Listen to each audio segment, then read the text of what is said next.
First episode of what may end up being a podcast. We'll see. Hopefully. Yeah. Fun. I did not like podcast bro, like, damn, I should start a podcast. I promise. Like, it's just fun. It's just vibes. I wanted to take the opportunity to talk to friends. Yeah. It's a yap session. Yeah. That's all you need sometimes. Oh yeah. We have a general topic planned, which is just like fandoms. Fandoms in general. You can go so much detail on it. Literally. Oh my god. Kitty. Yeah, the mic isn't picking up his purring though, so. Oh. He's so cute. But don't attack my hand, mister.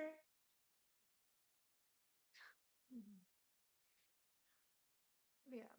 Because when it comes to fandoms, like, there's just so much you could get into. And, like, I don't fucking know what I'm saying. Trying to get this started. Trying to get the ball rolling.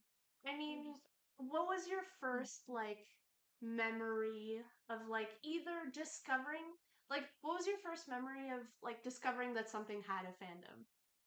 Oh god. My first time on Wattpad, probably. That's because, like, AO3 is the fanfiction one. Yeah. Like, Wattpad is more original. But there's still, like, specifically there's, like, fandoms for certain, like, original Wattpad books.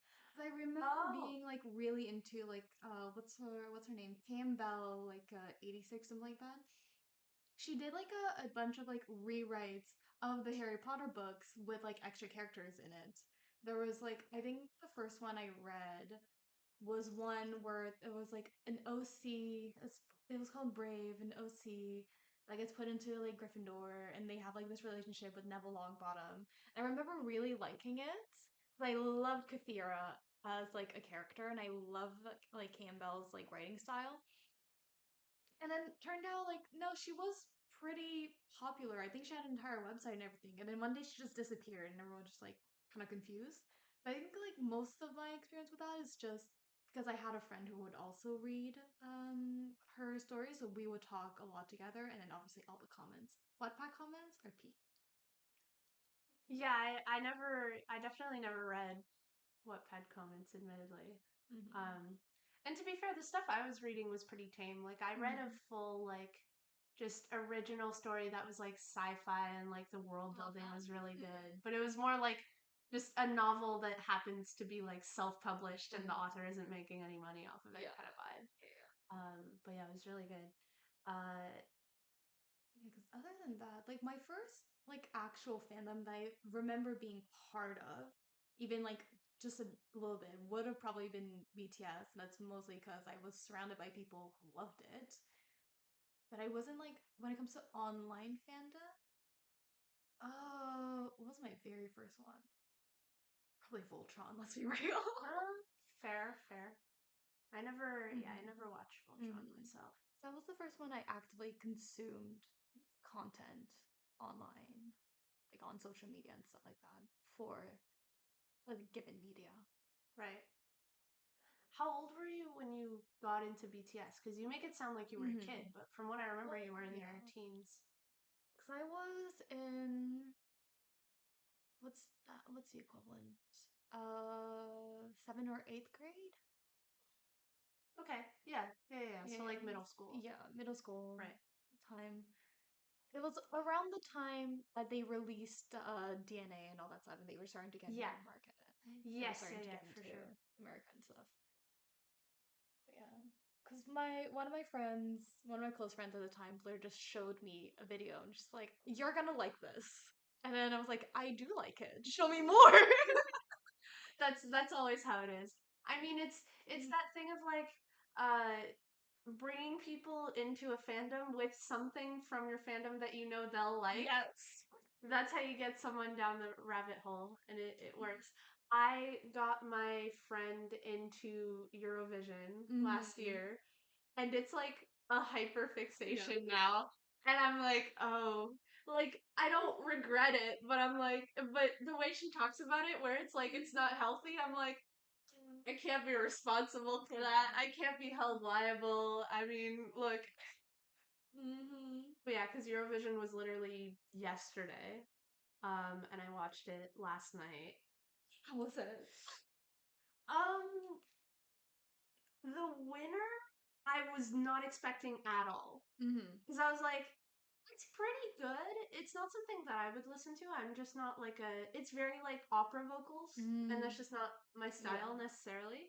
But like, it's a really cool number. It's a really cool set. The staging is really good. And I was like, it's a pretty good performance. I was not expecting it to win, but it did. And Slay, Austria won, so they're hosting it in Austria next year, Eurovision 2026. And yeah, there was also some like, I mean, there was obviously heaps of controversy. There literally always is. But there was controversy around them like banning flags from that aren't from countries that aren't participating. Yes, so like banning all the pride flags and stuff with that. Which is not cool. Yeah. Don't do that. I don't know if it was specifically because Nemo had walked on stage with a non-binary flag the year that they won. Rightfully so. Yes. So I don't know if it was in response to that. I don't think it was. I think it was to avoid people bringing... I might cut this whole section. But the side effect was that pride flags were banned, which isn't...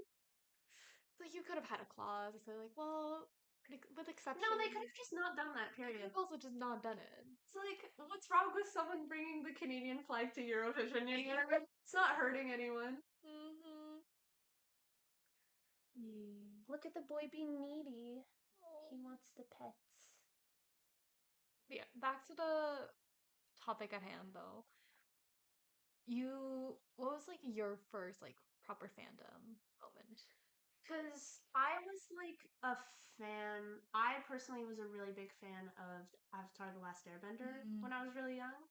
And would, like, you know, play games. And, like, I had the episodes memorized. Like, I still do. Like, but, I was a really big fan of it, but I was not exposed to other fans of it besides like friends and family who also watched it. It's only like in recent years that like still video essays of the show are popping off on YouTube. Especially with the remake that came out. I didn't watch the remake. I don't want to. It's gonna ruin the original for me. I don't want to watch it.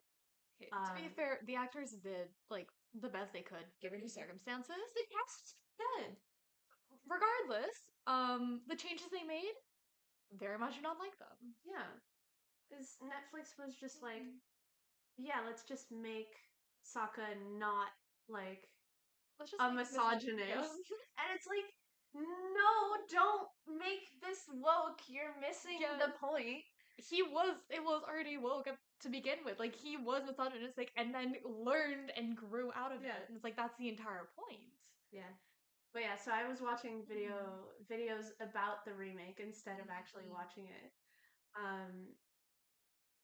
And they also like the Suki Sokka dynamic is like, instead of him like learning from her and like growing out of his like ideas as a 14-year-old boy that, you know, are very relevant in the manosphere space at the moment that could actually benefit the new generation.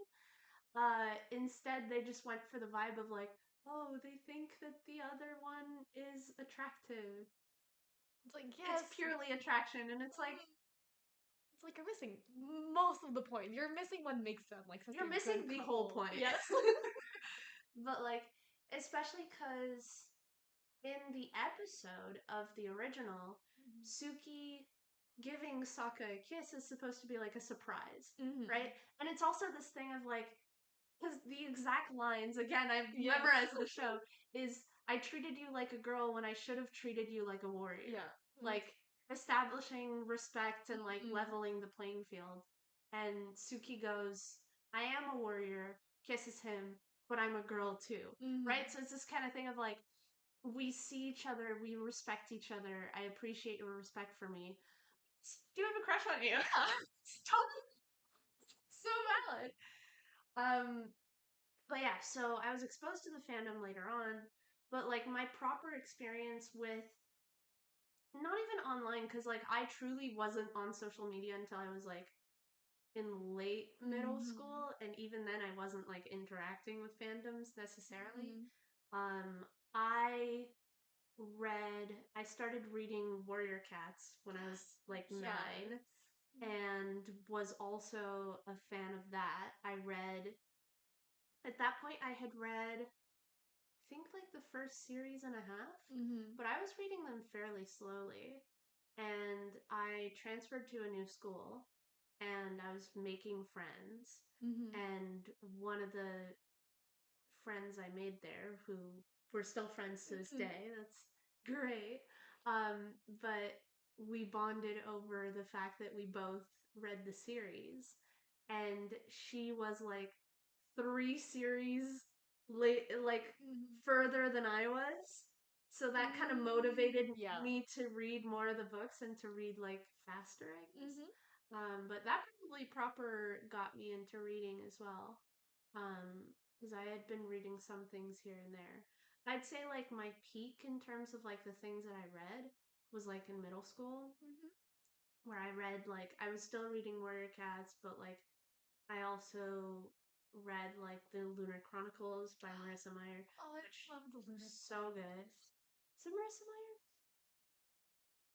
Or is Mayer? it maybe? I have the books upstairs. I think so. Yeah. I think it's her. Yeah. I get her mixed up with I think it's Cassandra Clare who does like Okay. No, I get her mixed up with Stephanie Meyer. Oh. The author of Twilight.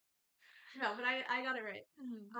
I was like in this time I was making new friends, and I was bonding with them over like either reading the same books by pure coincidence, which is the case with the friend I hung out with yesterday.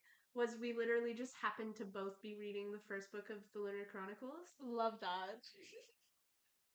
The stars aligned, what can I say? But like also I got another friend that I made like into Warriors, right? So stuff like that. But I was not like interacting with the fandom online, right? So I think my only interaction with the Warrior fandom online is that one animatic of I think is it Firestar singing to Ready as I'll Ever Be from Tangled. nice. That's the only interaction I have. There's so many fantastic animatics. And like props to the Warrior Cats fandom that like they are a level of like dedicated that like people will talk about them as like, oh, that's a like crazy fandom or whatever. But like truly it's one of the strongest fandoms that has existed, and like not a lot of people talk about it. And I think it's just because the series was like only books that there never was a movie adaptation. I still So it didn't really like touch a mainstream audience in the same way. I still resent that we didn't get a movie. Because there was a Chinese company that bought the IP. And they just ported it, basically. Because apparently there's Chinese companies that will just do that. Like, they'll just buy out, like, less popular Western IPs, and then they'll just do nothing with it. On one hand, I'm not surprised. But, like, that's kind of disgusting. Yeah. Supposedly that's... But yeah. But it's still something that's, like, very debated in the fandom, and some people still have, like, high hopes about it or whatever. It's never gonna happen. The movie's not happening. And even if it does, we've seen enough from like the Lion King live action that like, do we actually want that? Yeah. You know? If anything, it would have to be like 2D animated, like old Disney style. Like that would be pretty. Like Because there are so many amazing 2D animators in the fandom. So, There's already so many like fan movies. Yeah. That like honestly, and to be honest, in some situations it truly is just like just leave it to the fandom. Like they'll do it. They'll take care of it. Or do like an epics and musical situation where it's all animatics, like by the fandom. Oh, is that what that? Yeah, because Epic the musical, it's basically it's retelling of the Odyssey, right? But because it was happening during COVID, he never got the chance to like Jorge never got the chance to like properly make a stage show out of it and everything. So instead, what he did was that he would like commission different animators to like animate specific scenes or specific moments, and then it just gradually became just no entire songs are being animated by different people. And there's like a few main animators that like people will recognize, like Neil Illustrator, Gigi's really famous, Duvet Box is really famous.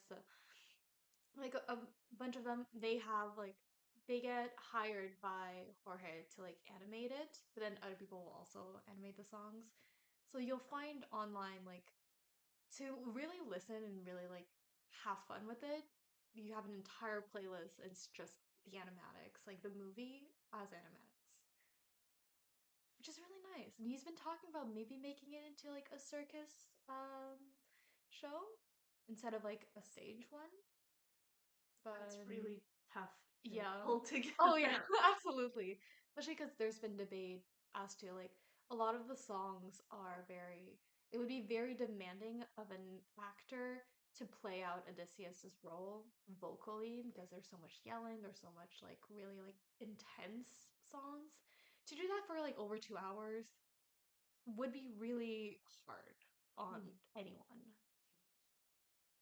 Yeah. But yeah, I wasn't like actually interacting with fandoms online until I like got into K-pop. And even then it was truly a thing of like I was just kind of watching from afar.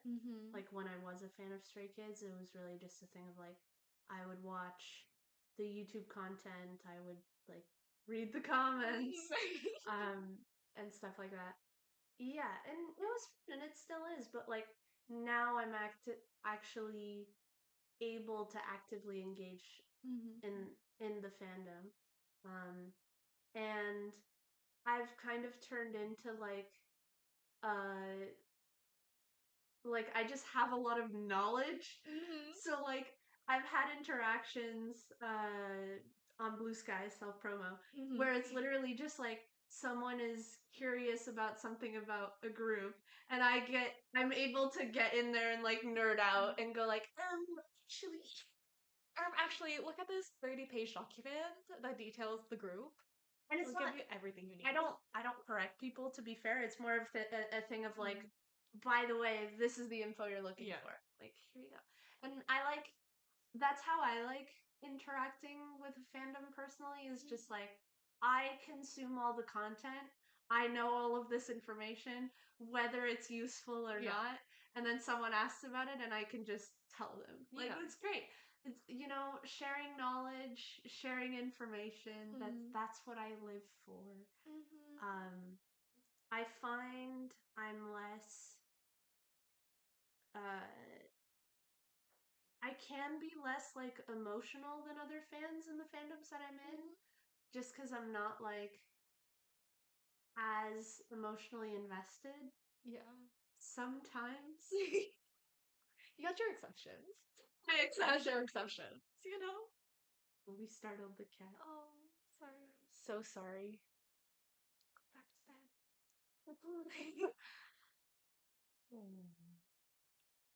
I might leave in like just the like frame of just him. Yeah. And me petting him.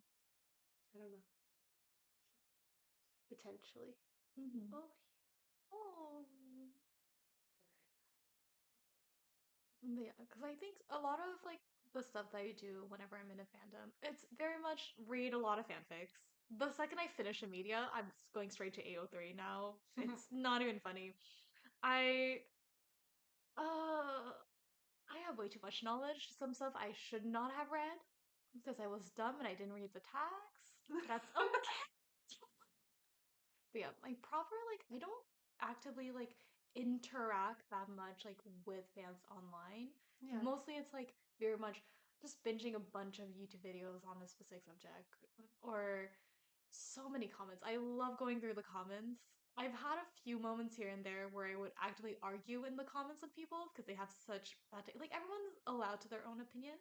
Sometimes people are being purposefully blind to actual events that happen in the canon. And they're just like, no, actually that didn't happen because my head canon is better. And it's like, right, did you consume the same media I did? Like, anyways, so Yeah. I would get in those arguments, but it's mostly just sleuthing and a lot of like now I'm mostly into like Twitch streamers and stuff like that. So a lot of just being there in the chats and just seeing it all happen. It's very interesting. The things you learn, things people will say in the chat because they assume like no one's like looking. It's Oh. like, no, actually, a lot of people are seeing those. It's like, please don't make allusions to, sexual activities in the chats. Oh, That's the yeah. bare minimum. Yeah, I've obviously seen Mm-hmm. things like there's a certain level where it's just not appropriate. Mm-hmm. And admittedly that's not even like a feeling that I relate to all that much just because I'm like a lesbian who likes Yeah. boy groups of like I am not attracted to the people I'm Yeah. a fan of, right? That like I don't Mm-hmm. see those types of comments being like appropriate in any way. Yeah. I don't know. I'm aware that it like will depend on the individual because like some people are pretty uh like flattered when they see Mm-hmm. certain comments from their fans and things Mm-hmm. like that, which morally, if you're aware that the person's probably going to take it well, that's between you and them. Yeah. It's still none of my business, I guess. It just, you use your judgment, and if you're not sure that they're going to take it well, or they didn't take it well when you thought that they Mm-hmm. might, then just delete, Yeah. walk away. Yeah. Just, yeah. I think, I mean, obviously people get very comfortable with like anonymity or whatever things like that. Mm-hmm. I think in a lot of cases, there's also like in K-pop spaces, sometimes it's a situation where like the company isn't actively discouraging that behavior, where it Mm. kind of feels it makes people feel like emboldened to say Yeah. some things, and that's not good. Sometimes seeing certain like I can't relate to your experience of like Yeah. arguing with people sometimes because truly with me I just feel like they're not worth my time, Yeah. but also like I understand that for a lot of people English is their second language, like same for Yeah. both of us, but Mm-hmm. like the moment that you have like a lot of spelling errors where my Yeah. brain, like I have to think about what you're actually trying to say and it's up to my interpretation, can't respond to that because I either Yeah. assume that they're very young and that I Yes. will be bullying a child, or that like they just meant something else and it's Mm. just like you just kind of let it exist. Yeah. Like sometimes I'll just let comments exist on the internet Mm-hmm. and it's like I don't agree with it, but like, laissez-faire Yeah. attitude, I guess. Yeah. It's like they'll probably learn. If they're young, like they'll Yeah. probably learn usually. Like, But it is hard to tell because there are mm-hmm. literal like there's no, especially now, there's no age limit to the Mm-hmm. internet. Like you could be talking to like a 4-year Yeah. old, you literally never know. But like Mm-hmm. I try to keep that perspective because, which to be fair, I am non-confrontational in my real Yeah. life. So there probably is a lot of that. I think in cases where people do argue on the internet, and to be fair, Mm-hmm. I've watched you Yeah. argue with someone on the internet, and I genuinely wanted to stop you, and I Yeah. was like, you know what? That's not my circus, not my monkeys. But like, um, I think a lot of that comes from like feeling like either you have specific knowledge on the subject that you think like educating this person would actually be helpful. Yeah. Which I find myself in that mind space sometimes, especially when it's like a very obvious case of like a straight person talking about a piece of queer media, and they're like, oh well, it's queer baiting, and it's like it's not real, it's not accurate, and I'm like, you, who are you to judge? Genuinely, who are you to judge? But also cases in which someone will be like, um, someone will say something that is rage bait. Like, it's really important to not fall for rage bait. No, I see what you mean. Usually if I respond to like a comment, it's people that it's like clear that they are open to people like to maybe changing their mind or like to being educated on stuff. Sometimes you really gotta dumb it down to the maximum to get them to understand. Explain it like I'm five. Yeah. You gotta like dumb it down, explain everything. And then they hate that it's like a big paragraph and it's like, but you're not understanding why I just give you one sentence. I have to explain. But usually it is like people that are very clearly like, well, that are at least mature enough to realize like there are different perspectives on this and to accept that. Because there are a lot of comments where you'll see and it's like the entire oh my god, the entire discourse on Calypso as a character in the epic musical, because she does canonically in quotation marks because we don't actually know what happened and we're just basing this off of like one guy who like wrote about the story. But according to him, she did canonically rape Odysseus multiple times, like sexually assaulted him multiple times, everything like that. And there are a lot of people, but in the musical, it's not as clear cut. And you do get a song about her perspective on the things. And a lot of people are very decisive, like, oh no, well, like, she's not, like, it's not her fault. She's just alone. She doesn't know better. It's like, no, but she did commit those horrible actions, and you can't absolve her of fault for that. And it's very clear these are young people because Yeah. Epic fandom is primarily like underage kids. It's actually kind of crazy. I joined a Discord server, the Discord server, and I'm just scrolling through all the notions. The amount, I think I counted a total of like 3 people who were like 20. The entire thing. That was the oldest age. It does remind me of the Dream SMP fandom. Oh my back god. in the day. Oh, But like you could tell that a lot of people were young and a lot of people like grew up with it. And like people were so emotionally attached to people these were men. very emotionally attached to Oh it. my god. And it doesn't help that it was like during COVID. Yeah. And funny enough, you see a little bit of that like emotional intensity in sorry to the fandom in specifically in Hypen's fandom because the show that created them was aired during COVID, and so like the stakes were higher because people had like nothing to do, and it was like Nikki needs to debut or I will die. Like, which I mean, I don't feel that intensely. Like, I've never voted on a survival show personally, so I don't relate to that like emotional intensity to it. I really wanted Sung Hanbin to debut with Zero Base One. I did not need him to. Yeah. Unfortunately, don't get mad at me. He's my ult. Okay, I love him to pieces. There's always that fear when you're like in fandom spaces of like people are gonna get upset. But I think if people can like understand how emotionally attached they are to their own fandom and can like not take everything as a personal attack, I think that is helpful. Yes. Oh, absolutely. It's just that.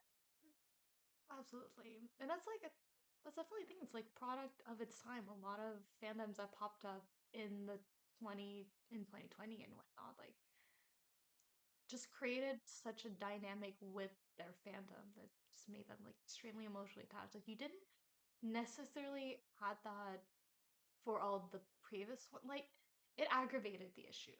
Yeah, it made people more emotionally invested. I mean, especially if it's a case where it's like live streamers and like you're watching them for a long time and like you're watching them like grow up in some cases, right? Stuff like that. It all boils down to parasocial relationships. Yeah. I'm aware. I mean, truly, in a lot of cases, it is just like go outside, go for a walk, touch some grass. Yeah. Like if you're really agitated and taking something personally of a fandom space you're interacting with, put your phone down, close your computer, go for a walk, think about it, touch grass, come back. Do you still feel that way? Yes. Not me doing therapy. Also, go to therapy if you need to, obviously, but like take a step back, talk to like some friends and family. Like, it's nothing personal about a role playing server with white boys. There's no, I'm not. Because I think there's some validity to like feeling that your identity and community is threatened. I think as someone ingesting queer media that may or may not be like good representation, I think those are valid feelings to have.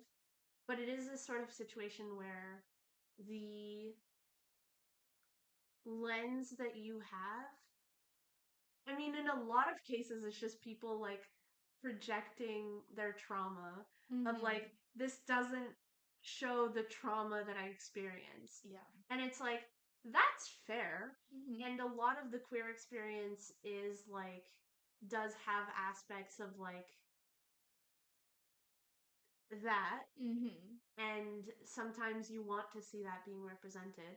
But also sometimes you do just want like the fluffy, surreal, like queerness is okay type of narrative environment.